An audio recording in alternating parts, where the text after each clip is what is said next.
Okay, या क्लासमध्ये आपण पुढचा इन्स्ट्रुमेंट बघूयात. वेल आपण गॅल्व्हॅनोमीटर, मुव्हिंग कॉईल बघितलेला आहे. आता दुसरा इन्स्ट्रुमेंट बघूयात, तो म्हणजे ॲमीटर. मी तुम्हाला काय सांगितलं की मुव्हिंग कॉईल गॅल्व्हॅनोमीटरच आपण ॲमीटर किंवा व्होल्टमीटरसारखं वापरता आपल्याला येतं. तर सगळ्यात पहिलं ॲमीटर तुम्ही ह्याच्या अगोदर शब्द ऐकलेला आहे. Is not a new word to you. What is ammeter? Ammeter is an instrument to measure current. Current measure करण्यासाठी आपण ॲमीटरचा वापर करतो. बरं, गॅल्व्हॅनोमीटर सुद्धा करंट मेजर करण्यासाठी असतो, पण प्रॉब्लेम काय होतो, गॅल्व्हॅनोमीटरमधनं जास्त करंट मोजता येत नाही. का येत नाही? कारण गॅल्व्हॅनोमीटरची वायर एकदम थिन वापरावी लागते. त्यामुळे त्यातनं जर करंट फार जास्त फ्लो झाला तर हीट फार जास्त कॅरी होईल आणि जनरेटरला आणि तो जळायची शक्यता आहे. बरं, मग हीट तर जळायचं नसेल तर थिक वायर वापरली तर तो गॅल्व्हॅनोमीटर बल्की होईल आणि तो गॅल्व्हॅनोमीटर तो जो फिरतोय गोल, टॉर्क, अंडर द टॉर्क आपण मागच्या क्लासमध्ये बघितलं कसं गॅल्व्हॅनोमीटरचं कॉईल लूप फिरती. तर त्या लूप फिरताना some amount of torque will also be lost in overcoming the moment of inertia. बरोबर आहे का? जर बल्की झाला तो तर त्याचा मोमेंट ऑफ इनर्शिया काहीतरी असणार आहे. ओके, त्यामुळे मला असा इन्स्ट्रुमेंट पाहिजे ज्याच्याने जास्त करंट मोजता येईल पण हे सगळे प्रॉब्लेम होणार नाही. तर ॲमीटर हे असं इन्स्ट्रुमेंट आहे जे गॅल्व्हॅनोमीटरपासूनच डिराईव्ह करता येतं. ओके, सगळ्यात पहिली गोष्ट तुम्ही ॲमीटर याच्या अगोदर शिकले असाल. असा एक सर्किट आहे, समजा असं सर्किट आहे आणि या सर्किटमध्ये तुम्हाला करंट किती फ्लो होतोय. समजा हा 10 ओहम आहे आणि हा 2 व्होल्ट आहे. ओके, तुम्हाला यातनं करंट फ्लो होणारा मोजायचा आहे. You have to actually measure it. तुम्ही V/R ने तुम्ही आय काढू शकता ऑब्व्हियसली, पण if I have to measure manually तर मला काय करावं लागेल. एक ॲमीटर असं दाखवतो ना आपण, symbol of ammeter is like this. कळतंय? ओके, असा ॲमीटर मी त्यात जोडला. प्रॉब्लेम काय? आता हा जो ॲमीटर आहे ह्याचा एक कॅरेक्टरिस्टिक कसं आहे. समजा या ॲमीटरचाच रेजिस्टन्स काय 2 ओहम आहे. लक्षात घ्या, ॲमीटर पण कंडक्टर त्यात असणार, त्यात कॉईल्स आहेत ना. ॲमीटर हा गॅल्व्हॅनोमीटरचाच पार्ट आहे. गॅल्व्हॅनोमीटरमध्ये कॉईल्स आहेतच, नंबर ऑफ कॉईल्स. लूप आहे ना, म्हणजे त्या लूपचा काहीतरी रेजिस्टन्स असणार. समजा त्याचा रेजिस्टन्स 2 अँपियर आहे समजा. ओके, तर आता काय झाला, टोटल रेजिस्टन्स झाला 12 अँपियर. सॉरी, ह्याचा रेजिस्टन्स 2 ओहम आहे. मग अशी चुकून मी अँपियर म्हणलो. ह्याचा रेजिस्टन्स 2 ओहम आहे. आता टोटल रेजिस्टन्स काय झाला, 12 ओहम झाला. तर 12 ओहम झाला. आता करंट झाला किती?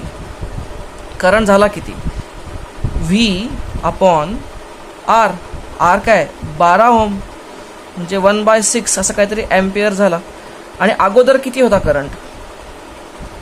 2/10 0.2 अँपियर होता. आणि हे काय झालं, 0.1 काहीतरी 0.1590. ठीक आहे, लेटेस्ट सर. ओके, असं काहीतरी अँपियर. आता बघा, आपल्याला ॲमीटर बेसिकली करंट मोजायला पाहिजे. ॲमीटरचं दुसरं काय काम असतं करंट मोजण्याच्या शिवाय? काहीच नसतं. Ammeter is not suppose to work as anything else other than measuring current. बरं, करंट मला मेजर करायचा होता आणि त्याची व्हॅल्यू 0.2 यायला पाहिजे थेरॉटिकल कॅल्क्युलेशननुसार. पण तुम्ही जेव्हा त्याचा ॲमीटर जोडला तेव्हा करंट किती फ्लो झाला?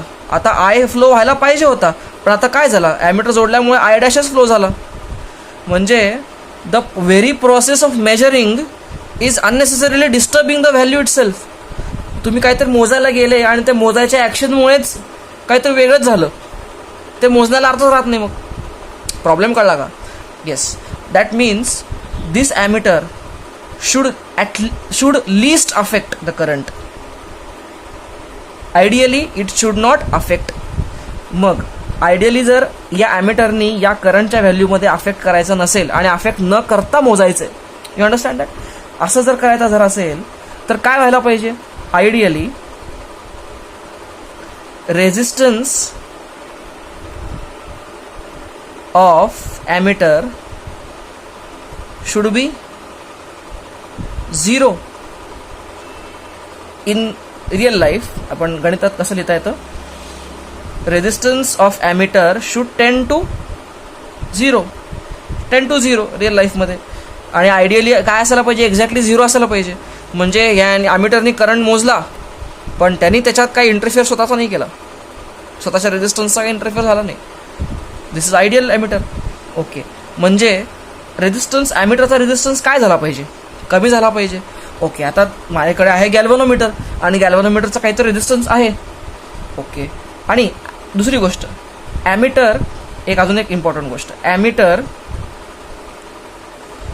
Is always connected in series. हे पण इम्पॉर्टंट आहे.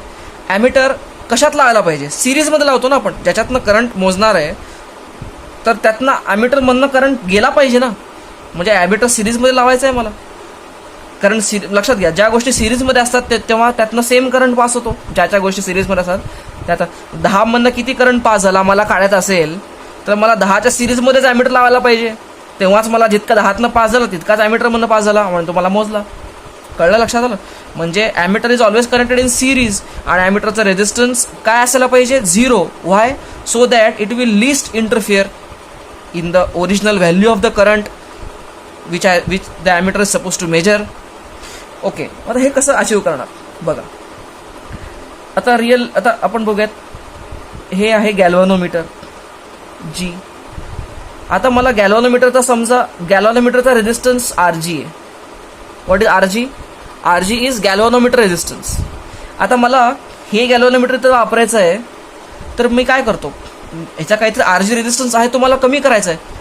आणि मला एक माहिती आहे की रेझिस्टन्स जर कमी करायचा असेल तर रेझिस्टन्स पॅरलल लावले तर इक्वलंट रेझिस्टन्स कमी होतो ना, हे आपल्याला माहिती आहे.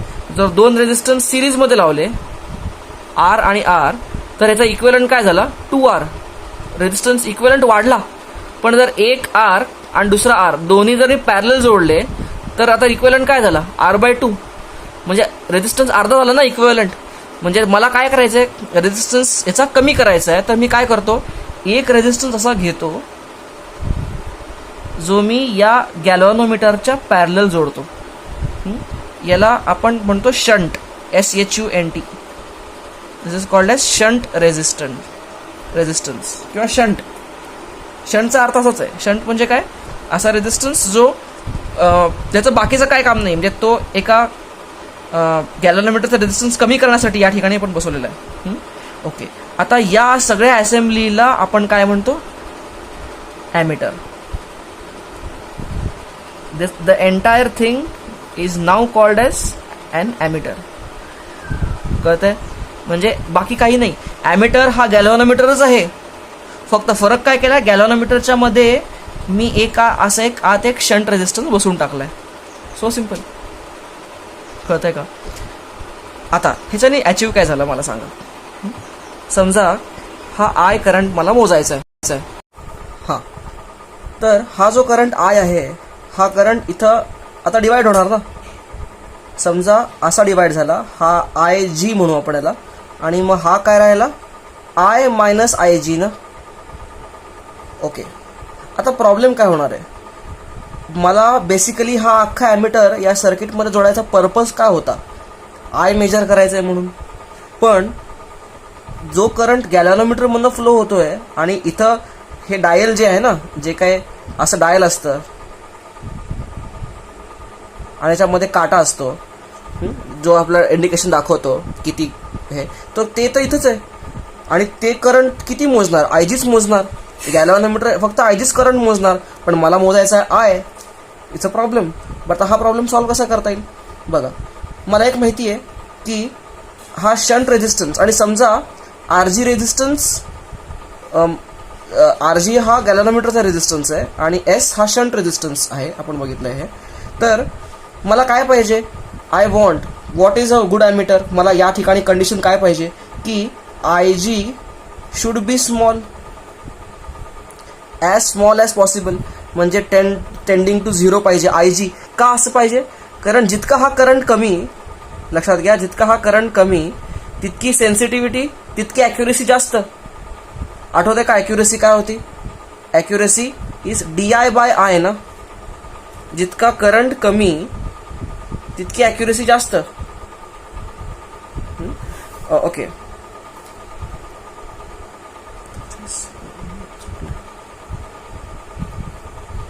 ओके, मला काय पाहिजे? IG should be as small as possible. IG वाढला तर ती गॅल्व्हनोमीटर कॉईल जळायची शक्यता आहे. म्हणूनच IG should be as small as possible. जर IG मला एकदम कमीत कमी करंट पाहिजे तर मला हा करंट जो शंटमधनं पास होणार तो जास्तीत जास्त पाहिजे. म्हणजे या आय मला जास्तीत जास्त भाग यातनं पास झाला तर एकदम कमीत कमी यातनं पास होईल ना. आणि जास्तीत जास्त जर यातनं पाहिजे जायचं असेल तर S resistance should be small than RG. This implies S should be smaller than RG. हे कळतंय का? म्हणजे हा रेझिस्टन्स स्मॉल असला तर सगळा करंट इकडनं जाणार, म्हणजे मॅक्सिमम करंट इकडनं जाणार आणि थोडासा करंट इकडनं जाणार. मला असं पाहिजे. ओके, म्हणून हा शंट रेझिस्टन्स जो असतो तो RG पेक्षा लहान असतो. हे लक्षात घ्या कधी. हे फार महत्वाचं आहे. Shunt resistance must be smaller. तेव्हाच, नाहीतर काय होईल, जर शंट रेझिस्टन्स जास्त असेल तर जास्त करंट यातनंच पास होईल आणि जे मला नको आहे. शंटचं मेन कामच काय आहे की मॅक्सिमम करंट स्वतःमधनं पास होऊ द्यायचा आणि कमीत कमी गॅल्व्हनोमीटरमधनं पास करायला घ्यायचा. कारण गॅल्व्हनोमीटर सेन्सिटिव्ह आहे. गॅल्व्हनोमीटरचे कॉइल्स फार थिन असतात, त्यामुळे ते लगेच जळायची शक्यता आहे. त्यामुळे we want very less current to pass through galvanometer. अच्छा, नाऊ कम बॅक. हे असं मला पाहिजे. पण मला एक माहिती आहे की हा रेझिस्टन्स आणि हा RG एकमेकांना पॅरललमध्ये आहेत. आणि जेव्हा पॅरललमध्ये असतात मला एक माहिती की दोघांमधला व्होल्टेज सेम असतो. म्हणजे आय कॅन से, सगळ्यात पहिली गोष्ट मला काय म्हणता येईल, रेझिस्टन्स ऑफ ॲमीटर किती आहे? दोघांचा कंबाईंड आहे ना. म्हणजे काय आहे? R1 R2 upon R1 plus R2.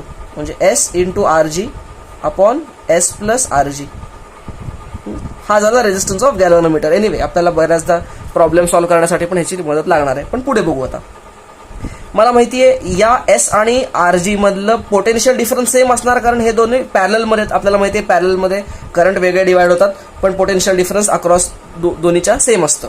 Okay, मग त्याला हे पोटेन्शियल डिफरन्स असेल तर ह्याच्यातनं पोटेन्शियल डिफरन्स किती आहे अक्रॉस S?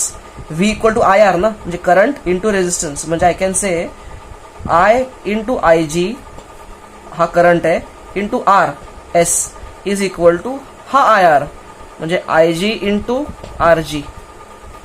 हे कळतंय का? ओके, आता मी जरा साईड स्लिप करतो. मला काढायचा आहे I इज इक्वल टू, असं लिहिता येईल का मला? बघा, मी IG कॉमन काढतो. IG कॉमन काढतो आणि RG plus S divided by S. बघा, बरोबर आहे का सॉल्व्ह केलेलं? ओके, मग असं मला लिहिता येईल का? IG into bracket 1 plus RG upon S. Very important. आता ह्याच्याने मला काय मिळालं? सगळ्यात पहिली गोष्ट, हा जो IG आहे हा IG मला मोजता येतोय का? कारण गॅल्व्हनोमीटर म्हणजे असं रिडिंगवालं डायल आहे. म्हणजे हा गॅल्व्हनोमीटर काय मोजणार आहे? बेसिकली ह्याच्या डायलवर ॲक्च्युली काय मोजणार आहे? IG मोजणार आहे. त्यामुळे मला IG माहिती आहे.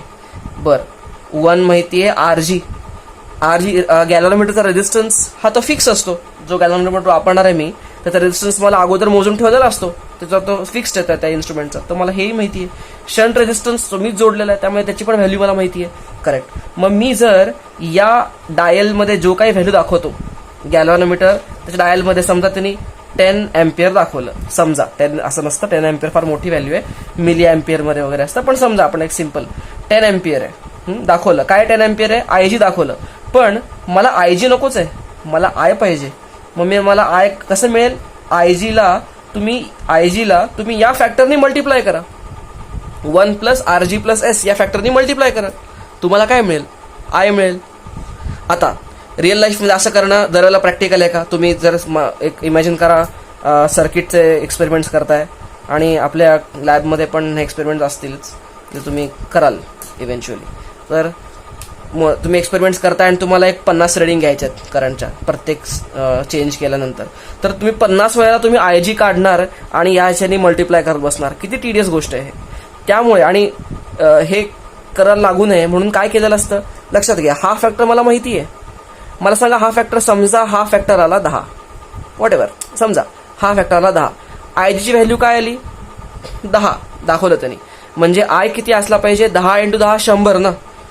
हां आता मग काय केलं जातं, हे जे ॲमिटरचे मॅन्युफॅक्चरर आहेत ते काय करतात, हे 10 × 10 हे जे काही 100 आकडा होतो तर ते फक्त हा जो डायल असतो ना हे डायलच इथं 10च्या इथं 100 लिहून टाकतात.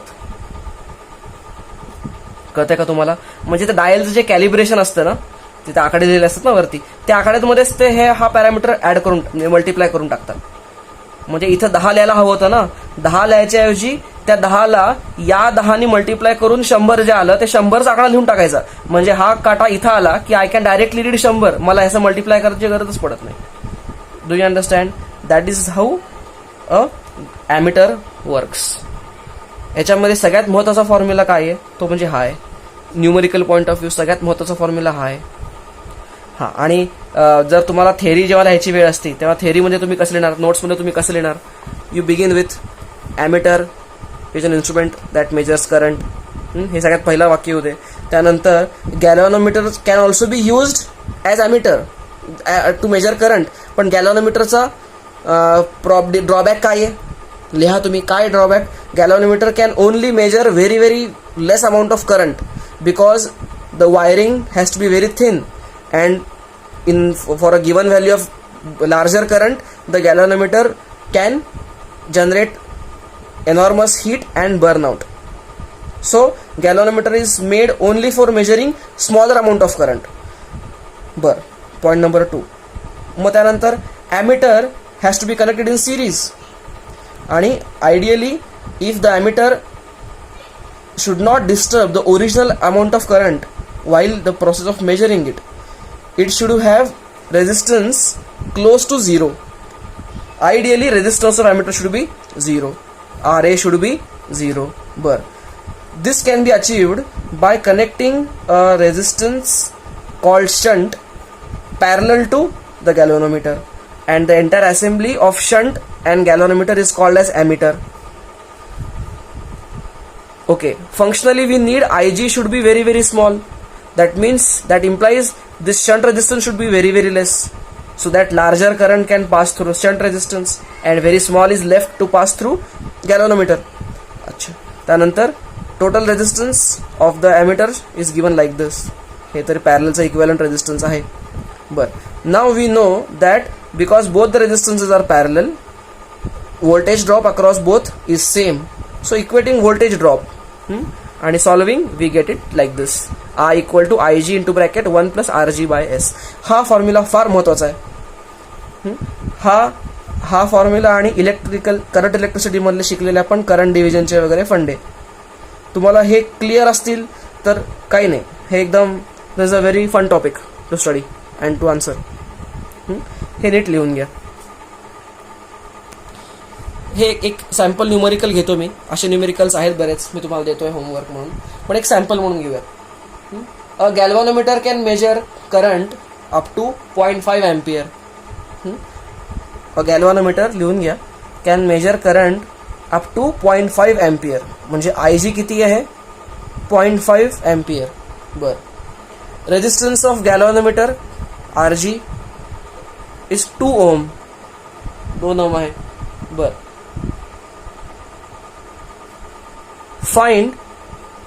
Find appropriate shunt resistance in order to make an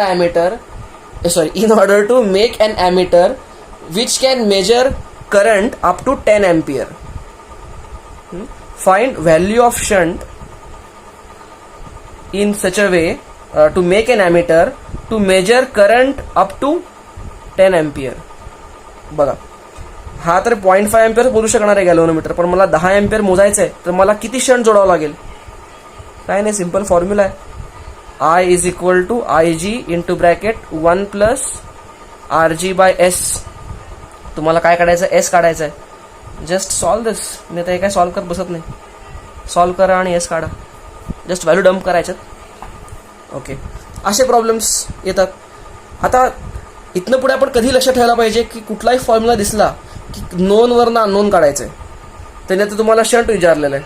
उद्या म्हणतील की ह्याचा रेजिस्टन्स गॅल्व्हॅनोमीटरचा हा आहे आणि शंटचा हा आहे, तर किती करंट मोजता येईल मॅक्सिमम त्यांना तुम्हाला आय विचारला जाईल.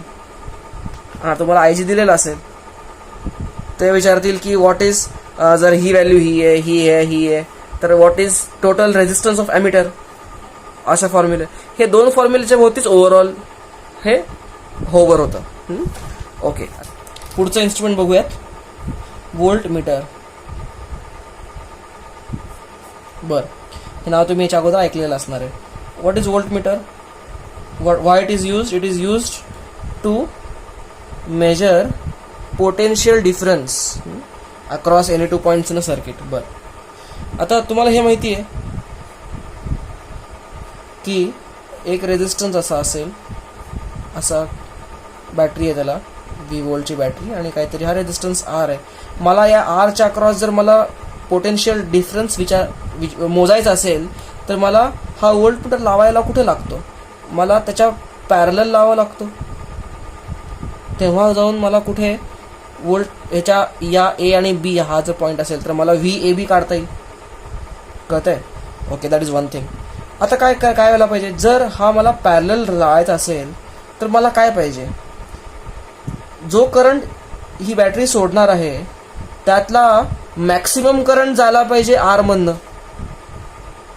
मॅक्सिमम करंट का झाला पाहिजे आर मधनं? समजा हा आय करंट मधला काही करंट व्ही मधनं पण पास झाला, आणि आपण जर बघू एक वर्स्ट केस बघू, या आय मधला भरपूर करंट व्ही मधनं पास झाला तर फार कमी करंट आर मधनं पास होईल, आणि फार कमी करंट आर मधनं पास झाला तर potential across resistance V equal to IR, ते पोटेन्शियल कमी होईल. म्हणजे जे पोटेन्शियल मोजण्यासाठी मी हा व्होल्ट मीटर जोडला, त्या पोटेन्शियलच्या व्होल्ट मीटरमुळेच ते पोटेन्शियल कमी मोजलं गेलं. प्रॉब्लेम आहे, कळतंय? ओके, आता हे कमी का मोजलं गेलं? कारण मॅक्सिमम करंट व्ही मधनं फ्लो झाला म्हणून. ओके, आणि हा जर मला एरर कमी करायचा असेल तर काय झालं पाहिजे, हा आय जो आहे त्या आय मधला मॅक्सिमम करंट आर मधनं गेला पाहिजे. म्हणजे current through R should be very very great, bigger than current through the voltmeter. असं असायला पाहिजे. असं कधी होईल, म्हणजे असं असलं तर काय होईल, जेव्हा असं असेल तेव्हा मला आरच्या अक्रॉस जो पोटेन्शियल डिफरन्स आहे V इक्वल टू IR, तो पोटेन्शियल डिफरन्स मला ॲज ॲक्युरेटली ॲज पॉसिबल मला मोजता येईल.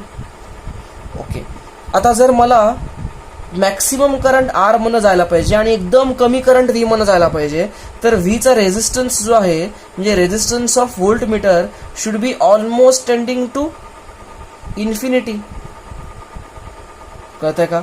जितकी पॅरलल अरेंजमेंटमध्ये रेझिस्टन्सची व्हॅल्यू जितकी जास्त, तितका त्यातनं जाणारा करंट कमी ना. कारण करंटची टेंडन्सी काय असते, to follow path of least resistance. म्हणजे मॅक्सिमम करंट आर मधनं निघून जाईल. म्हणजे ॲमिटरच्या एक्झॅक्टली उलटी केस आहे ही. ॲमिटरचा रेझिस्टन्स आपल्याला कसा हवा होता, ॲज क्लोज टू 0. का तर ॲमिटर आपण सिरीजमध्ये वापरतोय, व्होल्ट मीटर पॅरललमध्ये जोडतोय. म्हणजे माझी इच्छा काय आहे, व्होल्ट मीटरमधनं कमीत कमी करंट जावा, आणि आयडियली हा करंट व्होल्ट मीटरमधनं जाणारा काय झाला पाहिजे, 0च झाला पाहिजे, जायलाच नाही पाहिजे करंट आयडियली. त्यांनी काय होईल त्यांनी मला माझं हे जे रिडिंग येणार आहे ते रिडिंग माझं ॲक्युरेट येईल. तुम्हाला हे कळतंय का? ओके, म्हणजे ही व्हॅल्यू कमी, म्हणजे RV शुड टेंड टू इन्फिनिटी. बरं, इफ RV शुड टेंड टू इन्फिनिटी, तर मला काहीतरी तर केलं पाहिजे. गॅल्व्हॅनोमीटरमध्ये काय करू बघा. आता रेग्युलर हे गॅल्व्हॅनोमीटर आहे. ओके, मला गॅल्व्हॅनोमीटरचा रेझिस्टन्स काहीतरी RG आहे समजा. आपण जी स्मॉल घेऊ, स्मॉल घ्या, कॅपिटल घ्या, काही RG. What is RG? Resistance of galvanometer. आता हे गॅल्व्हॅनोमीटर मला जोडायचं आहे, इथं लावायचं आहे, ठीक आहे ना. तर गॅल्व्हॅनोमीटरचा रेझिस्टन्स आय वॉन्ट इन्फायनाईट, म्हणजे I want large as possible. Infinite तर रिअल लाईफमध्ये पॉसिबल नसतो. इन्फायनाईट म्हणजे ओपन सर्किट झालं ते. रिअल लाईफमध्ये हे इन्फायनाईटला 10 टू म्हणतो आपण, पण इट इज नेव्हर इन्फायनाईट. कारण इन्फायनाईट केलं म्हणजे काय, ते सर्किट तुम्ही ब्रेकच केलं, कळतं ना. So it should just tend to infinite, it cannot be infinite. Infinite resistance कधी असतो, जेव्हा आपण सर्किट तोडून टाकतो, मध्ये ब्रेकच केलं सर्किट, म्हणजे इन्फायनाईट रेझिस्टन्स झाला. So I don't want that to happen, पण I want as large as possible resistance, so that IV is as less as possible, असं होईल. बरं, तर जर मला गॅल्व्हॅनोमीटरचा रेझिस्टन्स वाढवायचा असेल तर मी काय करतो, अजून एक रेझिस्टन्स या गॅल्व्हॅनोमीटरच्या सिरीजमध्ये जोडतो, ह्याला पण शंट म्हणतो. लक्षात घ्या, ॲमीटरमध्ये शंट कसा जोडला, गॅल्व्हॅनोमीटरच्या पॅरलल जोडला. का, तर मला गॅल्व्हॅनोमीटरचा रेझिस्टन्स कमी करायचा होता. व्होल्टमीटरमध्ये मला गॅल्व्हॅनोमीटरचा रेझिस्टन्स वाढवायचा आहे, कळतंय का. त्यामुळे मी काय करतो, शंट सिरीजमध्ये जोडतो. ओके, आता या असेंब्लीला काय म्हणतात, voltmeter. This is voltmeter. Okay, आता बघा कॅल्क्युलेशन कसं करणार. तर मी काय करतो बघा,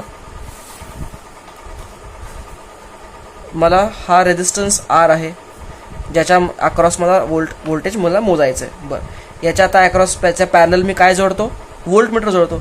पण आता मला माहिती आहे व्होल्टमीटर म्हणजे काय आहे, गॅल्व्हॅनोमीटर आणि शंट सिरीजमध्ये. दिस इज व्होल्टमीटर ना, शंट आणि गॅल्व्हॅनोमीटर सिरीजमध्ये. ओके, बघा आता हा आय करंट एनिवे फ्लो होतोय. तर बघा, हा आय करंट मधला काही करंट तरी असा फ्लो होणार आहे ना, होणार आहे, झालाच पाहिजे पण कमी झाला पाहिजे. ओके ओके, आता काय पाहिजे, इथनं मला काय मोजायचं आहे, हा पॉईंट ए आहे आणि हा पॉईंट बी आहे, तर मला व्ही ए बी मोजायचं आहे ना. पण व्ही ए बी आहे काय, what is V A B, V is equal to I R ना, आय. तर आय आणि जो लक्षात घ्या, हा रेझिस्टन्स आणि हा रेझिस्टन्स एकमेकांना पॅरलल आहे. त्यामुळे व्ही ए बी जे या रेझिस्टन्सच्या अक्रॉस जे व्होल्टेज आहे तेच वरच्या रेझिस्टन्सच्या अक्रॉस पण तेवढंच व्होल्टेज असणार आहे, कारण पॅरलल आहेत दोन्ही एकमेकांना. म्हणजे पॅरलल रेझिस्टन्सेसना व्होल्टेज पोटेन्शियल डिफरन्स त्याच्या अक्रॉस कॉमन असतं, सेम असतं. म्हणजे काय आहे, आता मला सांगा व्ही ए बी काय, V equal to I R आणि हा आय जी ना असा फ्लो होतोय ना, तर मी काय लिहू, आय जी इंटू आर, ह्याचा अख्खा आर. आता हा जर आर जी असेल तर मला सांगा अख्खा व्होल्टमीटरचा रेझिस्टन्स किती येणार, आर जी प्लस एस. कळतंय का. Okay, that's it answer. मला मोजायचं काय आहे, व्ही ए बी मला मोजायचं आहे. व्ही ए बी, आता व्ही ए बी म्हणतो, व्ही म्हणा हरकत नाही, मला व्ही मोजायचं आहे. कोणाचं व्ही, या आरच्या अक्रॉस व्ही मला मोजायचं आहे. पण जितका आरच्या अक्रॉस व्ही तितकाच व्होल्टमीटरच्या अक्रॉस तेवढाच व्ही, कारण दोन्ही एकमेकांना पॅरलल आहेत आणि पॅरललमध्ये व्होल्टेज सेम असतं. ओके, आता मला हे मोजायचं आहे, पण मला आय जी माहिती आहे का, आय जी कसा माहिती आहे, करंट इथनं फ्लो होणार आहे ना, आणि तो करंट गॅल्व्हॅनोमीटरमधनं फ्लो होणार आहे. कळतंय का. आणि because S tends to infinity, because S tends to infinity. का, एसची व्हॅल्यू जास्त आहे, एसची व्हॅल्यू हेवी आहे. लक्षात घ्या, ॲमीटर आणि व्होल्टमीटरमध्ये हे डिफरन्सेस एक्झॅक्टली उलटे आहेत. ॲमीटरमध्ये शंटची व्हॅल्यू सगळ्यात कमी होती. आपण जर दोघांचे डिफरन्स नीट बघायला गेले तर let us start from first. Ammeter सिरीजमध्ये जोडतात, व्होल्टमीटर पॅरललमध्ये जोडतात. ॲमीटरचं रेझिस्टन्स आयडियली 0 असायला पाहिजे, व्होल्टमीटरचा रेझिस्टन्स आयडियली इन्फायनाईट असायला पाहिजे. बरं, ॲमीटरचा रेझिस्टन्स 0 असण्यासाठी आपण गॅल्व्हॅनोमीटरच्या पॅरललमध्ये शंट जोडतो. व्होल्टमीटरचा रेझिस्टन्स इन्फायनाईट करण्यासाठी आपण गॅल्व्हॅनोमीटरच्या सिरीजमध्ये शंट जोडतो. ॲमीटरमध्ये शंटची व्हॅल्यू सगळ्यात कमी असते, ॲज कमी ॲज पॉसिबल ठेवावं लागते. का, सो दॅट मॅक्सिमम करंट त्यातनं फ्लो होईल. व्होल्टमीटरमध्ये शंटची ॲज लार्ज एज पॉसिबल लागते, सो दॅट व्होल्टमीटरचं रेझिस्टन्स टेन टू इन्फायनाईट होईल. कळतंय का. ओके, तर हे सगळे डिफरन्सेस आहेत. अजून एक 2-3 पॉईंट असे लिहिता येऊ शकतात. हे डिफरन्सेस हा हिट क्वेश्चन आहे बोर्डातला. तर तुम्ही आता मी जे ते 3-4 पॉईंट तुम्हाला सांगितलेले आहेत हे एक टेबल करून नीट लिहून घ्या. हा व्होल्टमीटरचं डिस्कशन संपू दे, संपल्यानंतर एक टेबल करा, ॲमीटर व्होल्टमीटर कॉलम करा 2 आणि 4-5 डिफरन्सेस तुम्ही स्वतः लिहून काढा. आता मी काय ते इतकं स्पून फिडिंग करत नाही, तुम्हाला मी सगळे समजून सांगितलेलं आहे. तुम्ही त्यातनं 4 ते 5 पॉईंट्स एकत्र घ्या आणि डिफरन्स लिहा. ओके, आता I can write because shunt resistance is tending to 0, I G tends to shunt resistance tend to infinity, म्हणजे आय जी टेंड्स टू 0. आणि मला असंच पाहिजे ना, लक्षात घ्या, आय जी मला कमीच पाहिजे. का, तर मला माझा गॅल्व्हॅनोमीटर जाळायचं नाही आहे. कळत आहे. Okay, therefore IG tends to 0 which is, ही कंडिशन मला पाहिजे, which is satisfied, fulfilled, very good. Okay, तर VAB इज IG. आता हा IG मला कळतोय का, तर गॅल्व्हॅनोमीटरचं डायल आहे इथं गॅल्व्हॅनोमीटरचं डायल आहे. तो डायलमध्ये तो गॅल्व्हॅनोमीटर करंट रिडिंग दाखवणार आहे. ओके, त्याच्याने मला काय मिळेल, करंटची व्हॅल्यू मिळेल. त्या करंटच्या व्हॅल्यूला जर मी या व्हॅल्यूने मल्टिप्लाय केलं तर मला काय मिळेल, व्होल्टेज मिळेल. आता या व्हॅल्यूनी मला RG माहिती आहे का, माहिती आहे, कारण हा तर एक कॉन्स्टंट आहे RG. शंटची व्हॅल्यू माहिती आहे, कारण शंटची व्हॅल्यू मीच जोडलेली आहे, त्यामुळे मला त्याची व्हॅल्यू माहिती आहे. ओके, ही या प्रोडक्टनी जर त्याला मल्टिप्लाय केलं, जसं मगाशी तुम्हाला एक्झाम्पल दिलं, समजा IGची व्हॅल्यू आली, या ठिकाणी काटा स्टेबल झाला, म्हणजे या ठिकाणची ही व्हॅल्यू आहे 10 एम्पियर, आणि या टर्मची पण व्हॅल्यू आहे 10, जर आली 10 ओहम आली, तर 10 × 10, हे पण 10 आणि हे पण 10, म्हणलं की किती वोल्ट झाला टोटल, 100 वोल्ट. आन्सर काय झाला पाहिजे, 100 वोल्ट. पण आता रिअल लाईफमध्ये असं पॉसिबल नसतं की तुम्ही 10 एम्पियर पहिल्यांदा मोजा आणि त्याला या आकड्याने मल्टिप्लाय करा आणि आन्सर काढा. आणि 10 तुम्हाला एक्झाम्पल म्हणून सांगितलं म्हणून सोपं वाटतंय. ओके, हे 27.38 असं काय असेल, आणि हे काहीतरी 2.43 मिली एम्पियर काहीतरी आलं, तर त्याला मल्टिप्लाय करायला दरवेळेला किती त्यात कटकटीचं काम आहे. म्हणून काय केलं जातं, जेव्हा हा असे इन्स्ट्रुमेंट कॅलिब्रेट केले जातात, तर कॅलिब्रेट करताना काय करतात, समजा हा 10 आहे आणि हा प्रोडक्ट 10 आहे, तर 10ला 10 मल्टिप्लाय केली 100 यायला पाहिजे. म्हणजे या ठिकाणीच 10 लिहायच्याऐवजी काय लिहितात, 100 लिहून टाकतात, 100 वोल्ट असं लिहितात. म्हणजे तिथं काटा आला की तुम्ही 100 डायरेक्ट आन्सर लिहून टाकता. रेडीमेड तुम्हाला हे सगळं प्रोडक्ट करून आन्सर मिळतं, कळतंय. That is how volt meter is made. आणि तुम्हाला ह्याच्यावर पण आता असं बरेच प्रॉब्लेम्स विचारले जाऊ शकतात, मी घेत नाही हे प्रॉब्लेम्स. आणि आता रेजिस्टन्स ऑफ वोल्ट मीटर काय लिहिता येईल मला, RG + S ना सिरीजमध्ये दोन्ही, that's it. There ends voltmeter. तर तुम्ही इथं डिफरन्स तुम्हाला मगाशी म्हणल्याप्रमाणे 2 कॉलम करून डिफरन्स लिहून घ्या. ओके, आपण आता चौथा इन्स्ट्रुमेंट बघूयात, and the last one is cyclotron. Very important instrument cyclotron. सगळ्यात पहिल्यांदा काही गोष्टी रिवाइज करूयात. एक गोष्ट तुम्हाला आय थिंक आत्तापर्यंत आली असेल कदाचित केमिस्ट्रीमध्ये, पण फिजिक्समध्ये कदाचित तुम्ही अजून शिकलेले नाही आहेत. पण आपण जेव्हा मॉडर्न फिजिक्स शिकू तेव्हा आपण ह्या टर्मचा उल्लेख फार करणार आहे. ते म्हणजे एनर्जीचं अजून एक युनिट आहे, त्याला म्हणतात इलेक्ट्रॉन व्होल्ट. मॉलिक्युलर किंवा सब ॲटॉमिक लेवलवर स्पेशली जी एनर्जीची कॅल्क्युलेशन होतात, त्यासाठी 1 जूल एनर्जी ही फार मोठी, जूल हे फार मोठं युनिट झालं एनर्जीचं. Okay, so then what is a smaller unit of energy, 1 electron volt. असं देतो आपण इलेक्ट्रॉन व्होल्टला, E स्मॉल आणि V capital. 1 electron volt is equal to 1.6 × 10⁻⁻19 joule. Okay, हा तर झाला कन्व्हर्जन. पण इलेक्ट्रॉन व्होल्टचा अर्थ समजून घ्या. बेसिकली इलेक्ट्रॉन व्होल्ट असतं काय, जर अशा 2 प्लेट्स असतील आणि या 2 प्लेट्सला च्या क्रॉस मी अशी बॅटरी कनेक्ट केली, तुम्हाला कळत आहे का बघा, अशी 2 प्लेट्स आहेत आणि ही बॅटरीचा व्होल्टेज समजा V आहे, पोटेन्शियल डिफरन्स किती आहे V. तर आता हे काय झालं, पॉझिटिव्ह टर्मिनल. ओके, आणि हे काय झालं, निगेटिव्ह टर्मिनल. कळत आहे का. ओके, आता काय होईल, इथं एक इलेक्ट्रॉन असेल असा E. तो इलेक्ट्रॉन या प्लेटमधून जर निघाला, या प्लेटच्या ठिकाणी आहे तो, ठीक आहे, तर हा इलेक्ट्रॉन या पॉझिटिव्ह प्लेटला अट्रॅक्ट होईल ना, अट्रॅक्ट होईल. म्हणजे this electron will start accelerating towards this plate. तर या इलेक्ट्रॉनला इथं जाण्यासाठी ॲक्सेलरेशन झालं ह्याचं, म्हणजे ह्याला एनर्जी मिळाली, कायनेटिक एनर्जी मिळाली. मला सांगा ही कायनेटिक एनर्जी किती मिळाली, कुठनं आली ही कायनेटिक एनर्जी ह्याच्या, तर ती कायनेटिक एनर्जी याला किती मिळाली, त्या एनर्जीला म्हणतात 1 electron volt.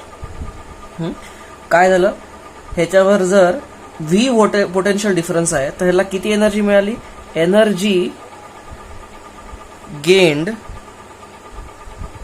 Bye electron when it is accelerated through potential difference of 1 volt.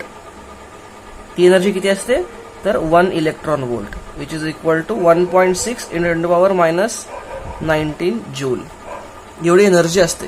अच्छा, मग समजा हे जर 10 वोल्ट असेल, ही बॅटरी 10 वोल्ट आहे, तर आता या इलेक्ट्रॉनला किती एनर्जी मिळाली, त्याला 10 इलेक्ट्रॉन वोल्ट एनर्जी मिळाली. कळतंय? बरं, आता ही एनर्जी जी असती तीच एनर्जी त्याची कशामध्ये कन्वर्ट होती, ½ mv² मध्ये कन्वर्ट होते ना. म्हणजे जितकी एनर्जी ही जास्त तितका त्याचा वेलॉसिटी जास्त, कारण मास of electron is a constant. कळतंय? ओके, हे झालं एक गोष्ट. तुम्हाला हे लक्षात आलं का? बघा, इलेक्ट्रॉन वोल्ट हे एनर्जीचं युनिट आहे आणि बेसिकली हे युनिट सब ॲटॉमिक लेवलवर एस्पेशली चार्ज्ड प्रोटॉन, इलेक्ट्रॉन या लेवलवर सब ॲटॉमिक, इव्हन फोटॉन्समध्ये पण आपण इलेक्ट्रॉन वोल्ट ही एनर्जी वापरतो. फोटॉन, आपण जेव्हा मॉडर्न फिजिक्समध्ये शिकू फोटो इलेक्ट्रिक इफेक्ट, तेव्हा आपण फोटॉनची एनर्जी, किती एनर्जीचा फोटॉन निघाला, त्यामध्ये पण आपण इलेक्ट्रॉन वोल्ट वापरणार आहोत. तुम्ही केमिस्ट्रीमध्ये कदाचित ही टर्म पहिला बघितली असेल.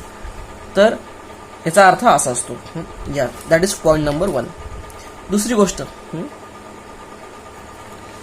काही काही एक्सपेरिमेंट्समध्ये फिजिक्सच्या we need to strike fast moving electrons over something, किंवा आपल्याला फास्ट मुव्हिंग इलेक्ट्रॉन्स किंवा fast moving protons, fast moving charge पार्टिकल्सची गरज असते. एखादं एक्झाम्पल बघायला गेलं तर एक्सरे जनरेट जसं होतात, एक्सरे जनरेट कसे होतात हे तुम्हाला थोडक्यात सांगतो. आपण हे डिटेल बघणार आहे, आपला टॉपिकच आहे एक्सरे. तर असा एखादा मेटलचा तुकडा असेल, मेटल पीस असेल, हाय मेल्टिंग पॉईंटवाला, तर या मेटल पीसवर असा इलेक्ट्रॉन एकदम फास्ट मुव्हिंग म्हणजे ह्याचा स्पीड इज 0.9 टाइम्स c वगैरे, स्पीड ऑफ लाईटच्या काही फक्त कमी थोडा, इतक्या स्पीडनी जर मला इलेक्ट्रॉन ह्याला धडकला तर काय होतं, या इलेक्ट्रॉनची एनर्जी एका या टार्गेट मेटलच्या एका इलेक्ट्रॉनला नॉक ऑफ करते. नॉक ऑफ म्हणजे तिथनं त्याला जागेवरनं उडवते, आणि त्यामुळे काय तयार होतं, एक्सरे तयार होतात. हे तुम्हाला एक उदाहरण सांगितलं. असे फिजिक्समध्ये बरेच एक्सपेरिमेंट आहेत की ज्या ठिकाणी तुम्हाला फास्ट मुव्हिंग इलेक्ट्रॉन्स किंवा फास्ट मुव्हिंग प्रोटॉन्सची गरज पडते. आता पुढचा क्वेश्चन आहे की फास्ट मुव्हिंग प्रोटॉन किंवा फास्ट मुव्हिंग इलेक्ट्रॉन, आपण इलेक्ट्रॉन वापरू शब्द, प्रोटॉनला पण हे चालू शकतं, पण इलेक्ट्रॉन सध्या वापरू. फास्ट मुव्हिंग इलेक्ट्रॉन बनवायचे कसे, इलेक्ट्रॉनला तुम्ही पळवणार कसं. आता एखाद्या क्रिकेटच्या बॉलला तुम्हाला पळवायचं आहे, भरपूर ॲक्सेलरेट करायचं आहे. एक फटका मारला तर इट वोंट ॲक्सेलरेट. बॅटनी बॉलला जोरात तुम्ही शॉट मारला तर इट विल ओनली डिसेलरेट, कारण फ्रिक्शन आहे, एअरचा रेजिस्टन्स आहे, जमिनीला घासत जाणार आहे, it will decelerate. We don't want a decelerating electron, we want accelerating electron. कळत आहे? तर तुम्हाला क्रिकेटच्या एक्झाम्पलमध्ये त्या बॉलला काय करावं लागेल, तुम्हाला त्याला सारखं मारत राहावं लागेल टू कीप इट ॲक्सेलरेटिंग. आता ठीक आहे, एखाद्या बॉलला असं करता येऊ शकेल थेरोटिकली, म्हणजे okay, do with some arrangement we can do it. पण इलेक्ट्रॉनला तुम्ही कसं करणार, how will you keep an electron hitting again and again. आणि चला, मला जर इलेक्ट्रॉनची एनर्जी पाहिजे 1 लाख इलेक्ट्रॉन वोल्ट, मग मी काय इथं 1 लाख वोल्ट बॅटरी लावणार, इतकी मोठी बॅटरीची कॅपॅसिटीच नाही आहे. म्हणजे असं इतकं मोठं पोटेन्शियल डिफरन्स क्रिएटच करता येत नाही, म्हणजे किती कॉस्टली होईल आणि it is so impossible to do it. Okay, तर मला इलेक्ट्रॉनला एनर्जी द्यायची पण आहे भरपूर, पण ॲट द सेम टाईम मला ही बॅटरी कमी वापरायची आहे. ओके, तर हा दोन्ही जर you want to achieve without the problem, तर एक इन्स्ट्रुमेंट जे वापरतात that is called a cyclotron. तर what is cyclotron? Cyclotron is basically simply it is a particle accelerator. Particle accelerator एका शब्दात सांगायचं झालं तर सायक्लोट्रॉन काय असतं, पार्टिकल ॲक्सेलरेटर.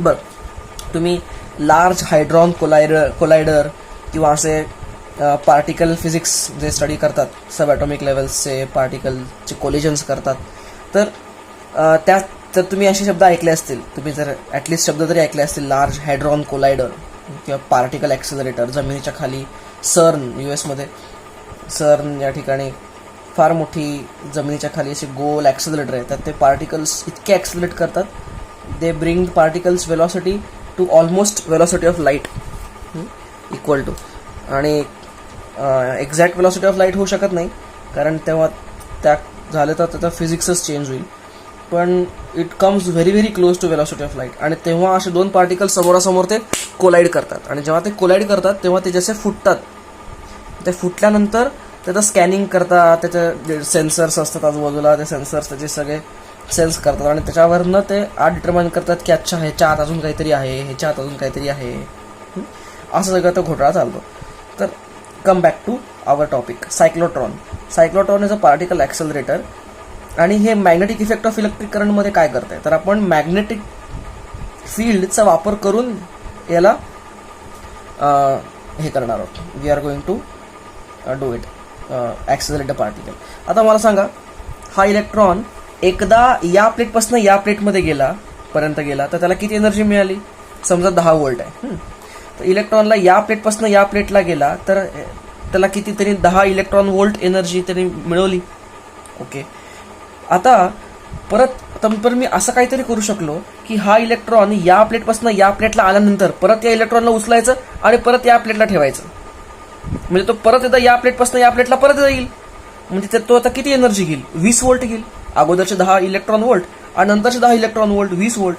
परत त्याला उचलून परत मी तर ठेवलं, या इथनं इथून परत इथं ठेवलं, परत इथं आला, परत 10 इलेक्ट्रॉन व्होल्ट ॲड झाले, 30 इलेक्ट्रॉन व्होल्ट, परत इथनं उचलून इथं ठेवलं, 40 झाले, ठेवलं, 50, 60, 70, 80, असं करत करत करत जर असं मल्टिपल समजा 1,00,000 वेळा जर किंवा 10,000 वेळा त्याला असं केलं तर तो एकूण 10,000 वेळा इथं जाईल, आणि प्रत्येक टर्मला तो 10 इलेक्ट्रॉन व्होल्ट एनर्जी घेतोय, म्हणजे इथं 10,000 वेळा तो असा गेला तर किती energy, 1,00,000 electron volt energy gain केली. तुम्हाला कळत आहे, म्हणजे या इलेक्ट्रॉनला 1,00,000 इलेक्ट्रॉन व्होल्ट एनर्जी मला देता आली, काय 10 व्होल्ट बॅटरीनेच देता आली. तुम्हाला कळतंय मी काय म्हणतो. ओके, पण आता same question, problem is not solved. तो असं कोण करू शकतं की सारखं इलेक्ट्रॉन इथं आल्यानंतर त्याला उचलून परत इथं ठेवायचं, इथं आला की परत उचलून इथं ठेवायचं, इथं आला की परत उचलून ठेवायचं, असं हे काम सारखं कोण करणार.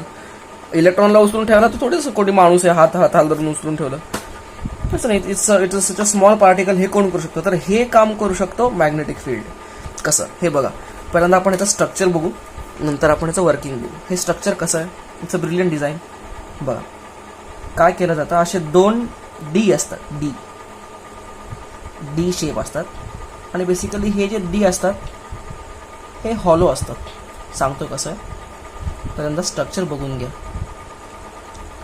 असे 2 डी असतात, हे डी बेसिकली असं स्ट्रक्चर असतं. 3D मध्ये बघितलं तर हे असं असतं, वर्ण बघितलं असं दिसतं, कळतंय. ओके, मी याला वर्ण बघतोय, वर्ण बघितलं की असं दिसेल. हे हॉलो आहे, हे मेटलनी बनलेलं असतं. This is made up of metal. हे डी 2 मेटलनी बनलेलं असतं. अच्छा, आणि याच्या अक्रॉस एक अल्टरनेटिंग वोल्ट सप्लाय लावलेला असतो, अल्टरनेटिंग सप्लाय. बघूया, सांगतो तुम्हाला मी. आणि काय केलेलं असतं, या डीजमध्ये एक असं electric field, sorry not electric field, magnetic field सोडलेलं असतं. समजा असं मॅग्नेटिक फील्ड सोडलंय, हे कसं पेपरच्या आत जातंय ना मॅग्नेटिक फील्ड, क्रॉस दाखवतोय मी. ओके, असं मॅग्नेटिक फील्ड ह्याच्यावर अप्लाय केलं असतं, वर्ण.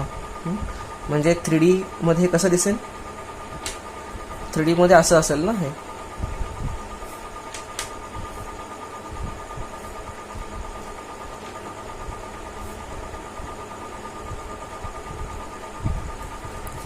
कळतंय, असं दिसेल ना 3D मध्ये. येस, तर हे सगळं ठीक आहे. आता हे होतं काय बघा, हा जो AC सप्लाय अल्टरनेटिंग करंट असतो. तर समजा ह्याचं V व्होल्टेज आहे, आणि हा AC सप्लाय.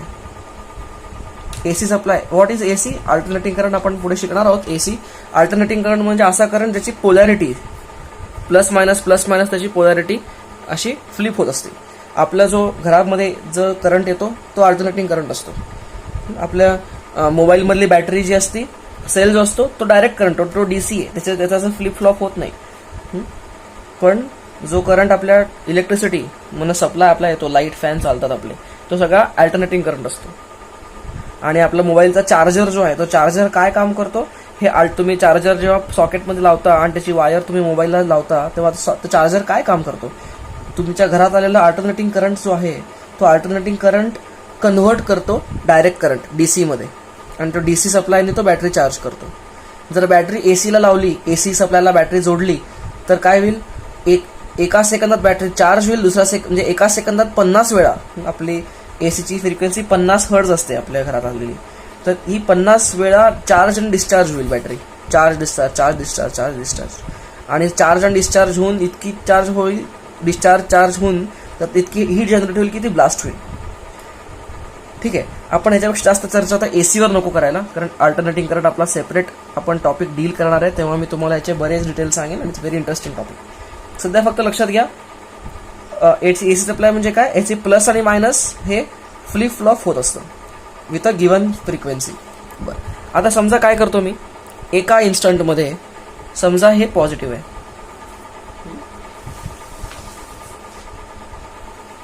मी काय करतो समजा ही प्लेट पॉझिटिव्ह आली, म्हणजे हा झाला पॉझिटिव्ह आणि हा झाला निगेटिव्ह एका at any given small instant of time. Okay, आणि बरं ठीक आहे, आपण ते पुढे बघू. दिस इज इट. तर हे पॉझिटिव्ह आणि हे निगेटिव्ह झालं टर्मिनलला. बघा आता इथे एक इलेक्ट्रॉन आहे, इथे इलेक्ट्रॉन आहे या प्लेट मधला निगेटिव्ह टर्मिनल. आता हा इलेक्ट्रॉन इथं अट्रॅक्ट होईल, असा अट्रॅक्ट होईल ना प्लेटकडे. अच्छा, जेव्हा हा इलेक्ट्रॉन इथं अट्रॅक्ट होईल तो किती एनर्जी गेन करेल, ह्याला तुम्ही व्हीच्या पोटेन्शियल डिफरन्सच्या प्लेटने तुम्ही ऍक्सेलरेट केलेलं आहे, म्हणजे हा 1 इलेक्ट्रॉन व्होल्ट त्यांनी जनरेट केली, गेन केली त्या इलेक्ट्रॉनने. अच्छा, आता हा जेव्हा इलेक्ट्रॉन याच्यात इथं घुसला तेव्हा काय झालं, इथं मॅग्नेटिक फील्ड आहे, लक्षात घ्या, इथं मॅग्नेटिक फील्ड आहे. आता अजून एक कारण काय आहे, हे जे डी आहेत, हे डी मेटलचे असायचं अजून एक कारण, इम्पॉर्टंट कारण आहे. मेटलचं असलं जर आहेत तर लक्षात घ्या, ह्याच्यामध्ये इलेक्ट्रिक फील्ड आत जाऊ शकत नाही. आपण हे इलेक्ट्रोस्टॅटिकमध्ये शिकलोय की electric field inside a conductor is always zero. कंडक्टरच्या आत इलेक्ट्रिक फील्ड नसतं, ते झिरो असतं. त्यामुळे this particular D acts like a shield to electric field, म्हणजे बाहेरनं काही इलेक्ट्रिक फील्ड जर आलं तर ते इलेक्ट्रिक फील्ड या इलेक्ट्रॉनला डिस्टर्ब करत नाही. दॅट्स वाय हे मेटलचं वापरलेलं असतं. ओके, आता इलेक्ट्रॉन इथं आला.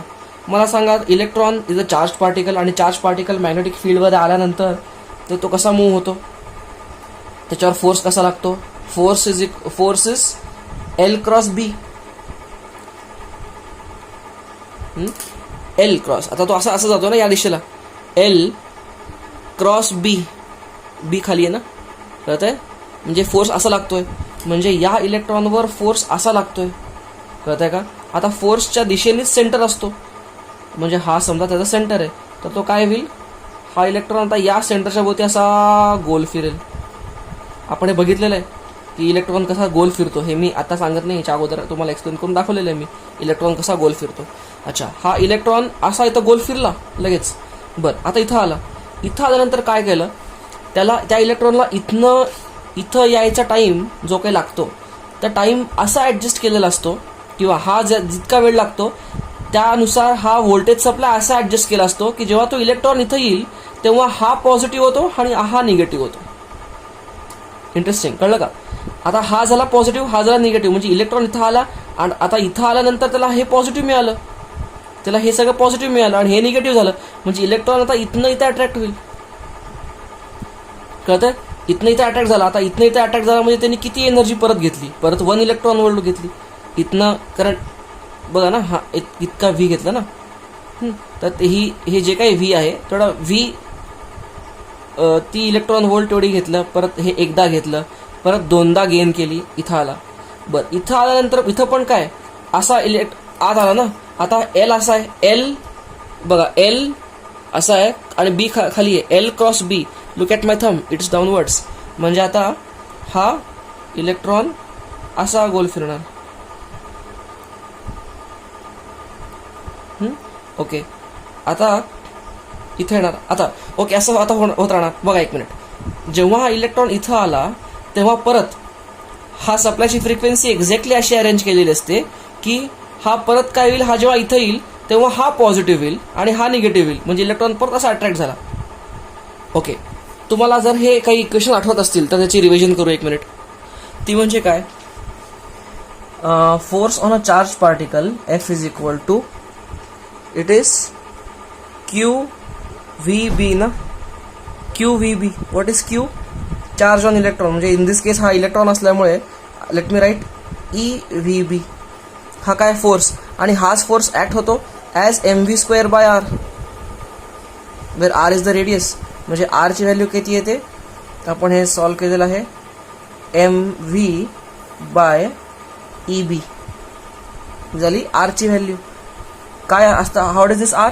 रेडियस. लक्षात घ्या, हे मी रिवाइज करतो, ह्याच्या अगोदर आपण शिकलेलो आहे, तुमच्या नोट्स जरा फ्लिप करून बघा, आपण हे शिकलेलो आहे. Charge, force on charge moving in magnetic field, he radius असते.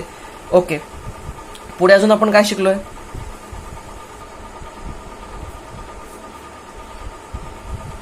आपण पुढे बघितलेलं आहे की आता EVB हाच फोर्स असतो, आपण ह्याला mr⍵² असं पण म्हणू शकतो ना, we can also call this mr⍵². किंवा हे असं म्हणण्यापेक्षा हे सिम्पली r ला इथं घेतलं तर मला काय लिहिता येईल, V/r is equal to EB/m असं लिहिता येईल का मला हे, V/r. आणि व्हॉट इज V/r? ओमेगा, म्हणजे ओमेगा किती, याचा फिरायचा ओमेगा किती, EB/m.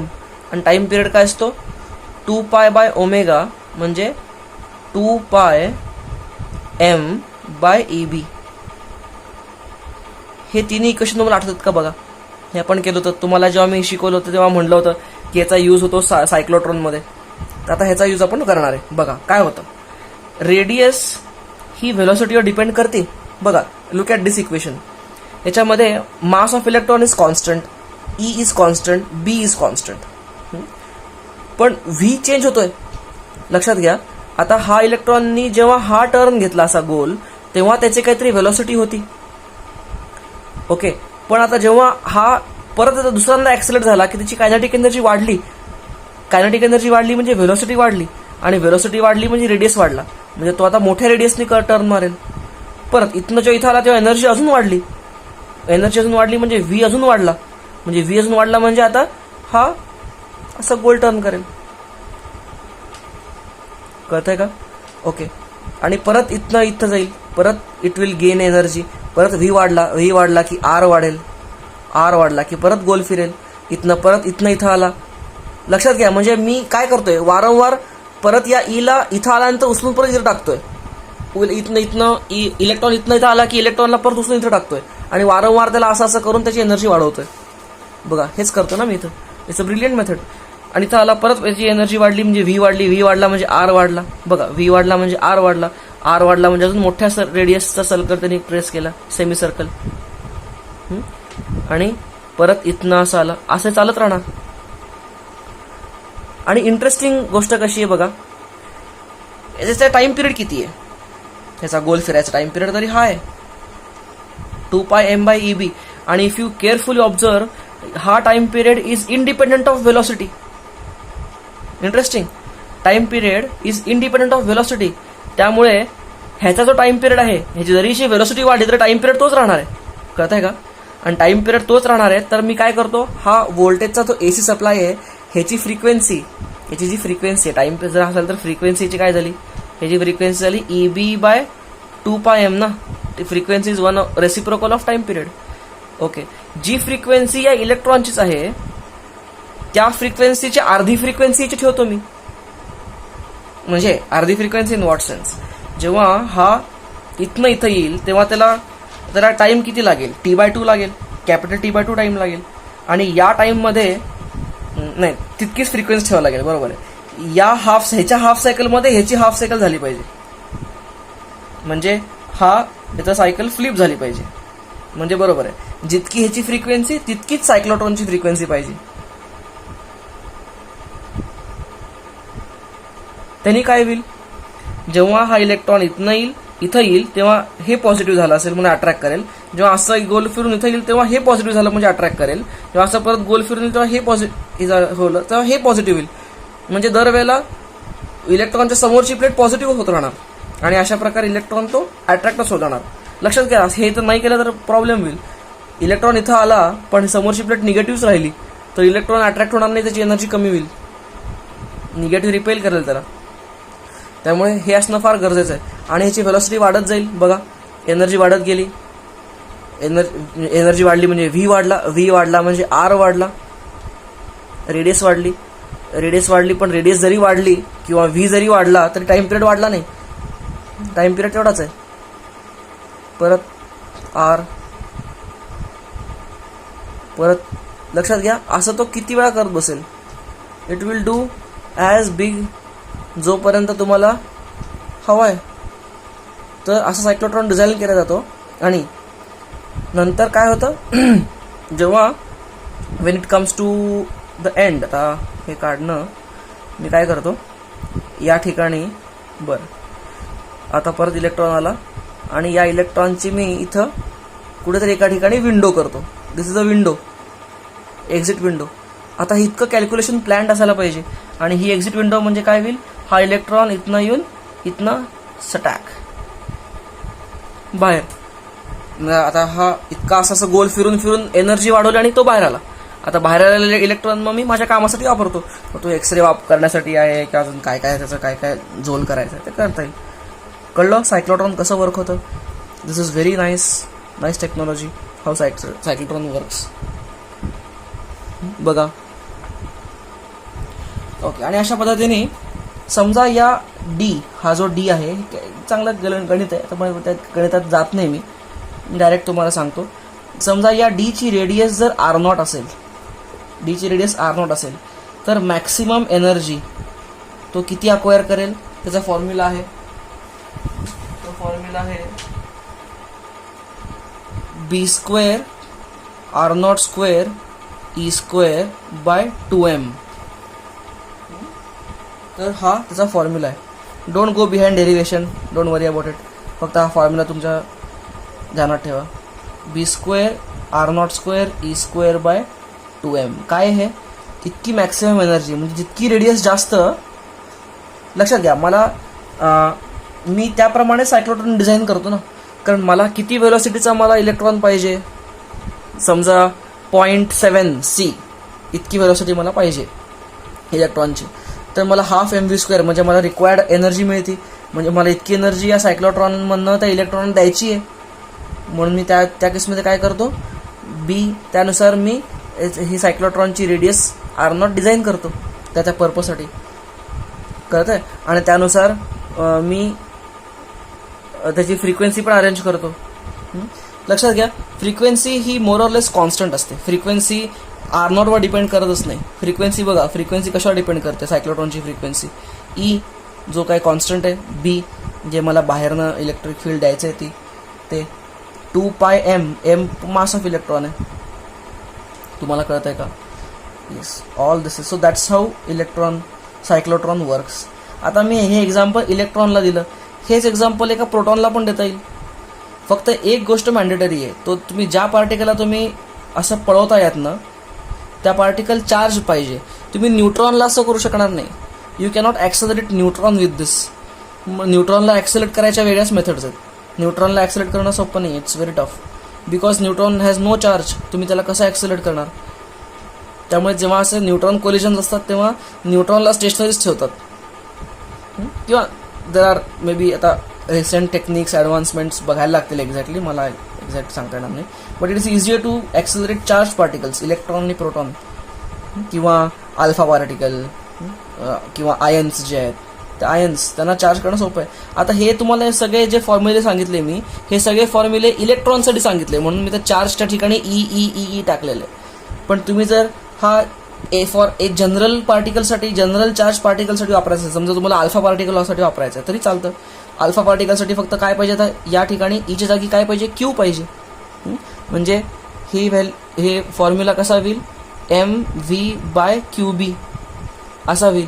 ओमेगा काय होईल, qb/m. क्यू त्याचा चार्ज आहे. टाइम पिरियड काय होईल, 2πm आणि त्याचं मास आहे अपॉन QB. फ्रिक्वेन्सी काय राहील QB अपॉन 2πm आणि मॅक्सिमम एनर्जी काय राहील B² R02 Q²/2m. So it can be any ion for that matter. कुठल्याही आयनला करता येतं असं आहे एक्सिलेट. That's it.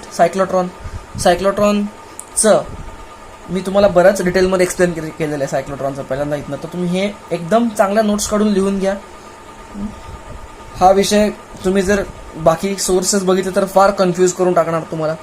हे तुम्ही तुमच्या शब्दामध्ये लिहा. तुम्हाला जे मी आत्ता सगळं सांगितलेलं आहे सगळ्यात पहिल्यांदा तुम्हाला मी हेच एक्सप्लेन केलेलं आहे इलेक्ट्रॉन व्होल्ट म्हणजे काय, सायक्लोट्रॉनची गरज का पडते. कारण मला इलेक्ट्रॉनला भरपूर एनर्जी द्यावं लागते आणि इलेक्ट्रॉनला एनर्जी द्यायची असेल तर तितक्या कॅपॅसिटीची बॅटरी लावणं मला पॉसिबल नाही आहे, जितक्या टाइम्स मोठी बॅटरी. त्यामुळे मला इलेक्ट्रॉनला वारंवार त्या प्लेटमधनं मी फिरवलं तर मला तितकी एनर्जी देता येईल. पण इलेक्ट्रॉनला वारंवार उचलून इथे टाकणं किती अवघड आहे, हे मॅन्युअली पॉसिबलच नाही आहे. त्यामुळे त्यासाठी मी कशाचा यूज करतो, ते इलेक्ट्रॉनला गोल फिरवतो आणि त्याच्यात घालतो परत त्या दोन प्लेट्सच्या मध्ये. इथं आला की परत गोल फिरवतो त्याच्यात टाकतो, गोल फिरवतो त्यात टाकतो, गोल फिरवतो टाकतो. दरवेळेला in every such this travel it is gaining electron volt that many times energy तो घेतोय. आणि त्यामुळे काय होतं, त्याची एनर्जी वाढत जाते. Like this it goes and exits जेव्हा पाहिजे तेव्हा. ओके. आणि ह्याचं कन्स्ट्रक्शन हे बोर्डातले हिट क्वेश्चन असतात आणि तुम्ही स्वतः लिहायला शिका. थोडं चुकलं, थोडं जास्त कमी लिहिलं गेलं तरी नो इश्यूज. थोडं जास्त लिहा. एक whatever I have spoken just write everything as simple as this. तुमच्याकडे व्हिडिओ आहे, पॉज करा, रिवाइंड करा, मागे घ्या, पुढे घ्या आणि हे करा. कन्स्ट्रक्शन लिहा. कन्स्ट्रक्शन कसं तुम्हाला सांगितलं मी, असे मेटलचे कंडक्टरचे डी असतात हॉलो, हे हॉलो असतात आणि ह्याच्यामध्ये प्रेशर असतं, म्हणजे लो प्रेशर गॅस असतो. ऑलमोस्ट 10⁻⁻6 मायक्रोमीटर ऑफ Hg इतका, किंवा mmHg म्हणजे 10⁻³ mmHg इतका प्रेशर, लो प्रेशरवाला गॅस असतो आत. आणि त्याला असं अल्टरनेटिंग सप्लाय लावलेला असतो, ज्याची फ्रिक्वेन्सी किती असते, इथे कुठलाही फ्रिक्वेन्सी लावून चालणार नाही ना, त्याची फ्रिक्वेन्सी एक्झॅक्टली अशी असायला पाहिजे. आणि त्याच्यावरती कसं वर्टिकल पेपरच्या आत जाणारं असं परपेंडिक्युलर टू द डी असं मॅग्नेटिक फील्ड असतं आणि हे मॅग्नेटिक फील्ड त्या चार्ज पार्टिकलला गोल फिरवतं. आणि ह्याचं वर्किंग तुम्ही स्वतःच्या शब्दात लिहा. ओके, चलो, गुड डे.